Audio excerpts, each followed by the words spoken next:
O encontro com o pensamento arcaico deu a Nietzsche uma visão crítica e bastante ácida do cristianismo e da modernidade.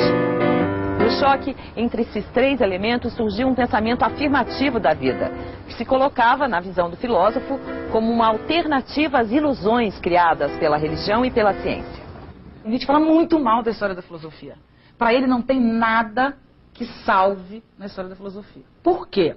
Vocês vão entender que até tem, mas é a técnica de guerra dele, né? O Nietzsche monta uma máquina de guerra contra o pensamento. Para o Nietzsche, o pensamento, a história do conhecimento humano é a história da negação da vida, é a história de uma ilusão, é a história da construção de um modelo de homem que não existe e que jamais existirá.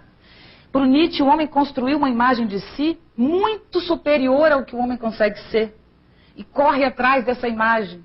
Então Nietzsche tira esse antropocentrismo, que é o homem se sentindo o máximo, e diz, desce desse lugar. Ele olha hoje, século XIX, o tempo, e vê como as coisas funcionam. E quando ele olha o homem arcaico, ele fala, peraí, o que nós somos não precisa ser. Quando ele se relaciona com a Grécia arcaica, ele entende com a Grécia arcaica que a vida está presente ainda no pensamento. Que é um pensamento cheio de cheiros, de sabores, que é um pensamento marcado pelo corpo, é um pensamento marcado pela arte.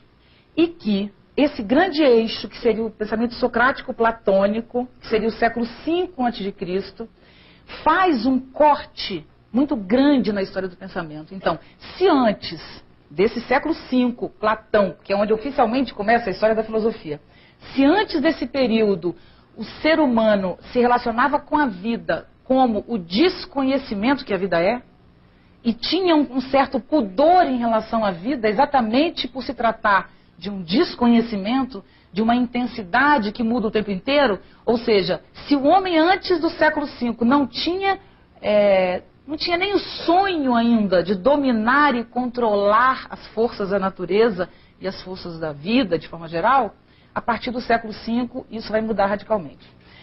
Para o Nietzsche exagera muito em torno do Platão. O Platão é até menos perigoso do que o Nietzsche pensa. O Nietzsche fala muito mal do Platão.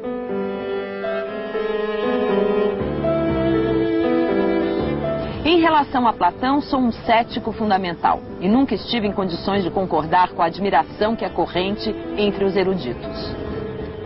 Em meio à grande fatalidade do cristianismo, Platão é esta fascinação dúbia chamada ideal, que tornou possível para as naturezas nobres da antiguidade compreender mal a si mesmas e pôr os pés sobre a ponte que conduziu até a cruz. Os valores que o Nietzsche acredita que a história do conhecimento nos deu, tá? Essa história que está nos livros, não só a filosofia, na ciência, qualquer literatura inclusive, está envolvida, a arte está envolvida, tudo para Nietzsche é a história do pensamento. A arte, a filosofia, a ciência. A nossa história seguiu um leito de rio, que eu estou inventando essa imagem agora, tá? Que foi cavado por uma interpretação do homem e do mundo, que é a interpretação socrático-platônica. Ou seja, nós todos somos vítimas, segundo Nietzsche, aí ele exagera nisso, nossa civilização é vítima de uma interpretação do mundo. E essa interpretação é a interpretação socrático-platônica, que acredita, entre outras coisas, que o pensamento é superior, que a ideia, o pensamento é superior ao corpo. Que acredita que o mundo não é apenas o que a gente vive, mas existe um outro mundo, e esse mundo é determinado pela ideia, pelo pensamento, mais do que pelo corpo. Na República, Platão descreve um diálogo entre Sócrates e Glauco, onde o filósofo sugeria que seu amigo imaginasse uma sociedade que tivesse vivido permanentemente dentro de uma caverna, vendo apenas as projeções nas paredes da caverna do que se passa do lado de fora.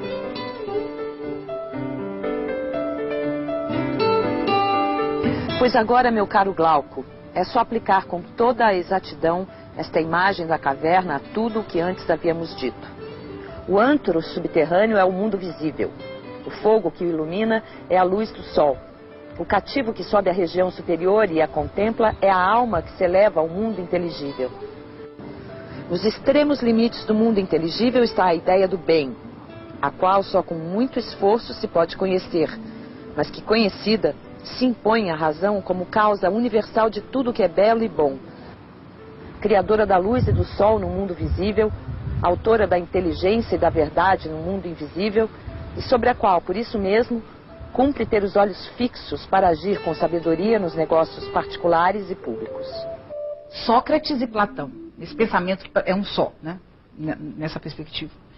Esse pensamento socrático-platônico, esse pensamento matou a pluralidade, o devir, ele matou um processo extremamente rico de pensamento que existia na Grécia arcaica. Que pensamento era esse?